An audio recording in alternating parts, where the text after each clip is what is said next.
Hello everyone! Today we're going to do something a little bit different. Back when I was younger, I spent my time with another medium. That was clay. In general, I was really big into sculpting. And I decided that I was going to actually use clay to attempt to make yarn implements today, which was something that I never did when I was using clay, or at least when I was playing with clay by myself. So I'm going to attempt to make it out of the two main ones that I used. So by far the clay that I used the most was Sculpting. But this is technically Sculpty 3. Sculpty 1 is just the plain white clay. And I'm not sure what Sculpty 2 is, to be honest. But yeah, I love this clay, but I have to bake it in an oven. And then I'm also going to use Model Magic, which I was not really a big fan of Model Magic growing up, simply because when it dried, I didn't like the texture that it dried to. So I didn't use it too much. And also, like, when it came to clay, I preferred the clay that you get to choose when it dried instead of having the clay dry on its own. But I did read the Crayola book lately, and it made me curious about this again. So, we're going to start with this. I am kind of worried about maybe part of it being flat when it gets baked, but that's a risk we're going to have to take. So, first thing we got to do is we got to knead this. Because with the oven baked clay, you don't want it to be like hard. You want it to be like smooth as possible, so that way, oh, there's glitter in here, and now I have glitter on my hands. Okay. Because you don't want like cracks in the piece, and I think if I just use like a fourth of this, then I can ensure that the needles will be the same size. So my plan is to make one set of needles each and one crochet hook.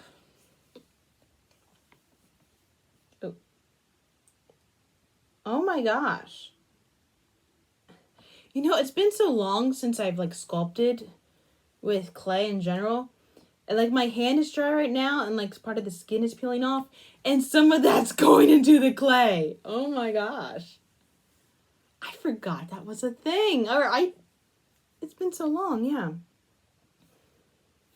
You know, I kind of stopped sculpting with Sculpty the way I used to when I was in high school, I think it was. I'm just going to get the other two rounded out as well that I'm going to use. And then save the last bit for some fun later on.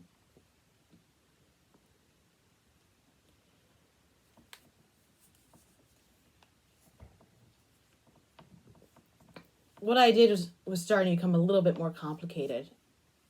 So you can see how some of them have changed over time. Like, the ones that are later are the ones where you can actually see the shape of the body and have limbs and are more mermaidy and things like that. Like, I was actually building armatures and trying to get stuff done, as compared to these guys who were literally just built around a stick of clay and then had details added that way.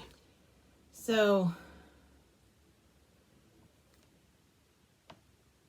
I think life just got in the way. And then I ended up, I think the last time I did sculpting of any point was when I was studying abroad in Rome. And the class was a lot more focused on the perspective, like making sure the perspective was real to life. Which, in my case, I create good art, but I don't get the perspective down. And just learning to accept that part about myself has been a journey. Like, I'm probably not going to be the super realistic artist, because even if I was very good at that, that's not really the art that gives me the most joy. I much prefer to be doing stupid stuff. Although, if I really sit and focus, I can create really realistic looking stuff, or relatively realistic looking stuff. Okay.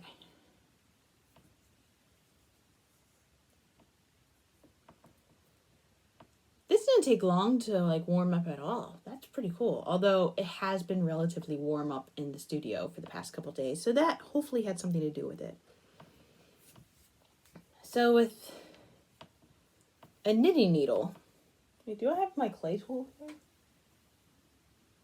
No, I seem to have moved the clay tool somewhere. You're going to do what's like called a coil, but I'm also going to just pinch off what I hope is even enough for both the knitting needles. There you go. So we have a stopper.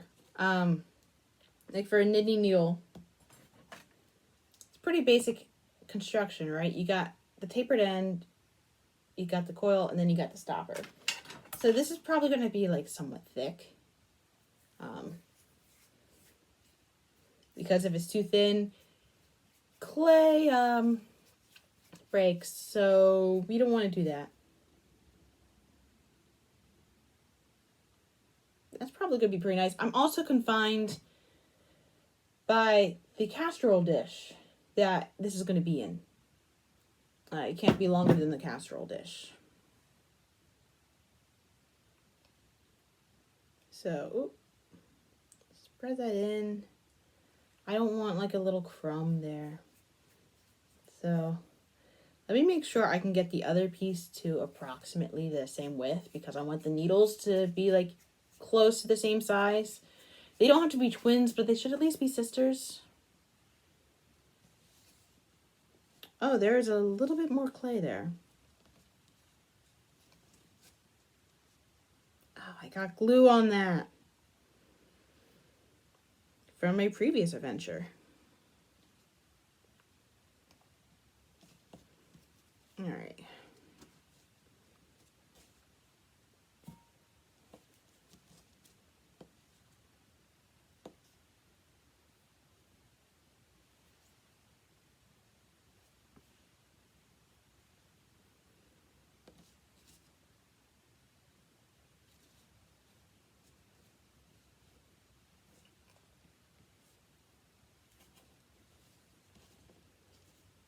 Off a little bit more clay. Now we're going to, so now these are like relatively the same size.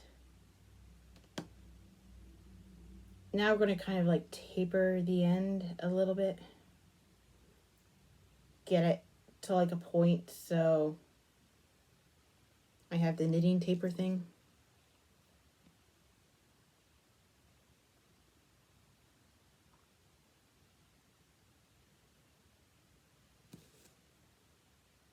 Yeah, that's relatively the same size, right? Yeah. And now we're going to create the stopper, which I may have some clay left over for this. So we're just going to do together. And I think I've maybe pulled off a little bit too much. Sculpting clay goes like a really long way. I think we're going to create like, I'm going to kind of hope these are the same length.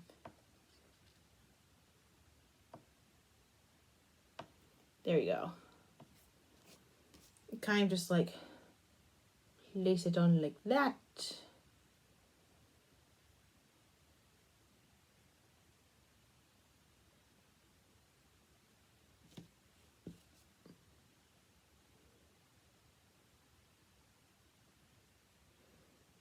Which it doesn't really matter for the set of knitting needles quite as much because it's still pretty thick.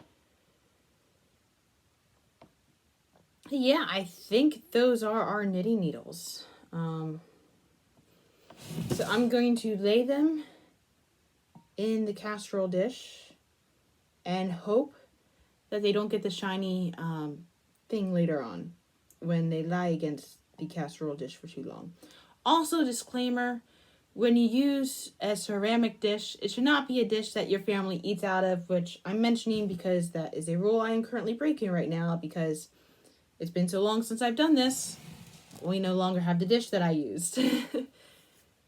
Now we're going to make the crochet hook with this. I ended up like going to a camp simply to like make, what's it called? I went to a camp simply to make art, and like I would go for 2 weeks at a time, and you would choose either sculpting or painting. And then so for 5 of the 10 days that you were there, because it was a day camp. Oh, that's going to be too long for that. Okay. For 5 of the 10 days, you would be either sculpting or painting. For the other, like, 5 days, it would be split between printmaking and drawing. I wasn't very good at printmaking, but I loved it. Drawing was less exciting, but I was relatively good at drawing. Now we're going to create kind of like the hook part here.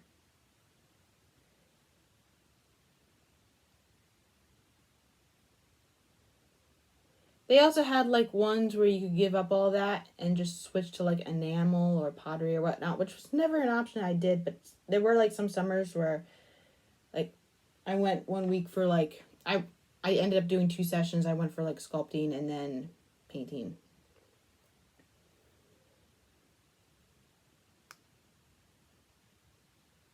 There we go. Alright.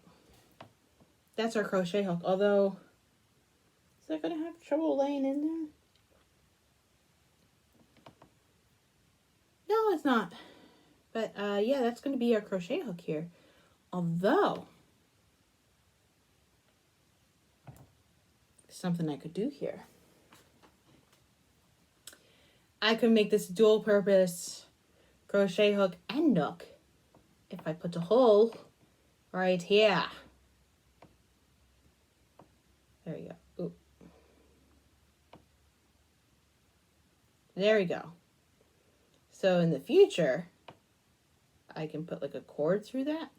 Although I also just made that weaker. Like I can put a cord through that and then I can do the nookie thing.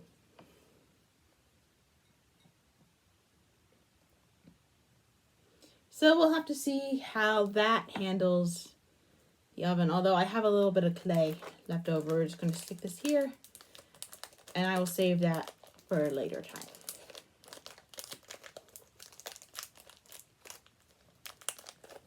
There you go. So now it's time to open up the Model Magic, which I will have to go find a reusable container once I do this. How long does it take to dry? This should say, right? Because this had the cooking instructions.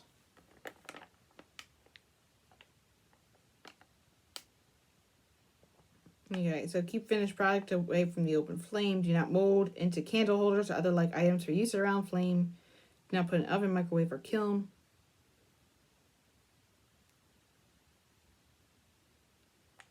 Yeah, it doesn't say.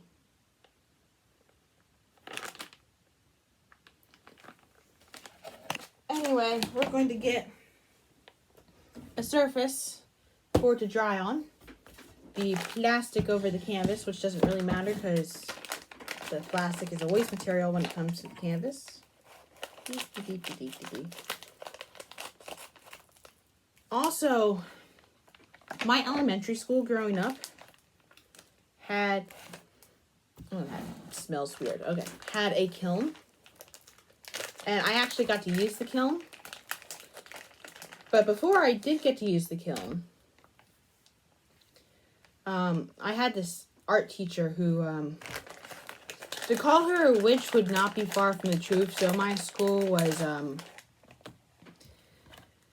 very big into, ooh, I mean, it feels good right now, the Model Magic. They were very big into keeping people, like little kids, quiet. So she had a leg brace and a cane. And all that she did was coloring It's just literally like when you have an art class as an art teacher, you should try to expose the kids to different media. But she was literally just crayons and paper. And when she wanted us to be quiet, she would literally just whack her cane on the desk and yell, "Shut up!" And that class was actually part of the reason why my mom looked outside of school to give me my art education, because in the church we went to, there was actually a much better art teacher that we knew of. And it was that art teacher who was responsible for like teaching me about the basics of art.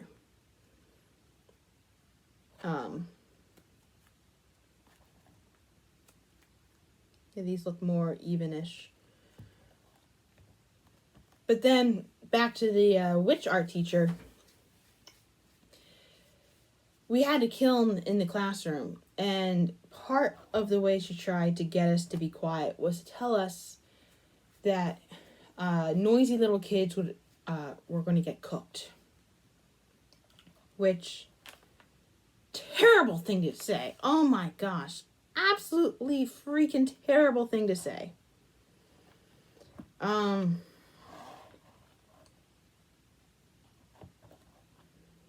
That is just a terrible thing to tell a little kid.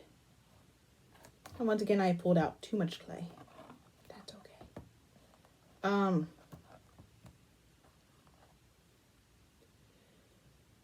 And I mean, as a first grader, you're only like at most 4 feet tall. And this kiln was like 3 feet tall. So it was kind of plausible inside your little mind. Like, oh my gosh, this model magic is just like really stretchy.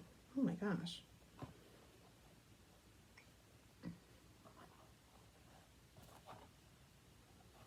Trying to get them to like even whiffs, but it's just...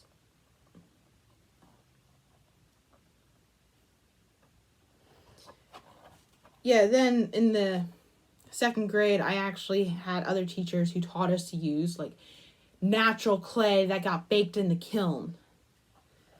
And we got to use glazes and whatnot. And that was a much better introduction to the kiln than, if you talk too much, I'm going to cook you in the kiln. Yeah, the art teacher that ended up teaching me my own class, she taught at a Catholic school.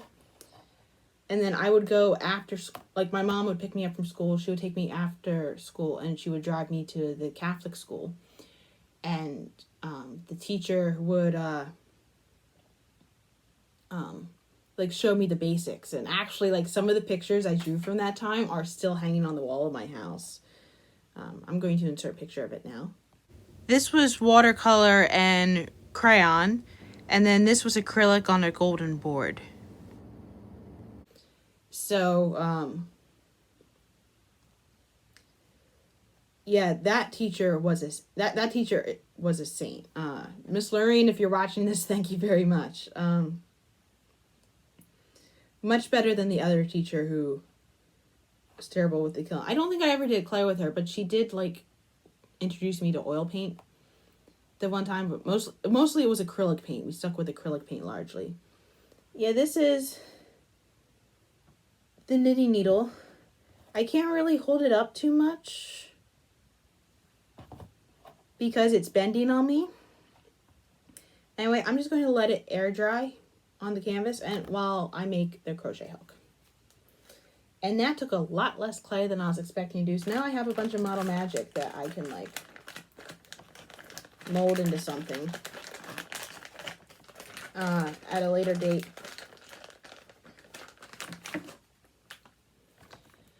This is still going to be too much for what I want to do. I think like split it in half. Put that back on. Okay.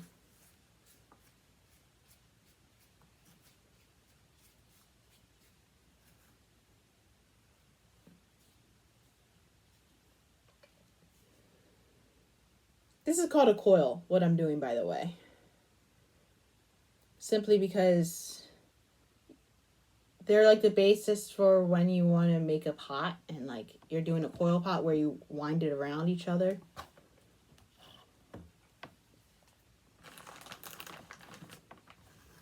Like, there are actually like 3 types of pots. So there's the coil pot, then there's the pinch pot, where you start with so the coil pot, you have this and then you wrap it around in a ball, and then you kind of smooth out the edges. Then there's the pinch pot, where you start with a ball and you kind of like pinch your way around. And then there's the slab pot, where you actually like make slabs and then you slip and score them together. Oh my gosh, that connected to each other. We can't have that. Okay.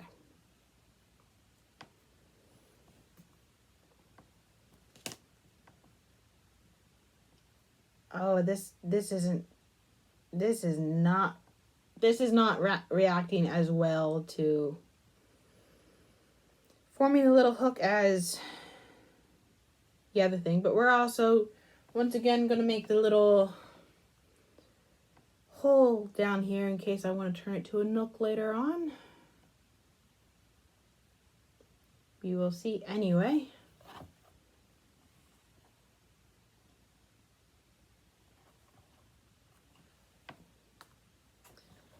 This is the crochet hook. As you see, it was bending on me, so we're going to lie it flat again.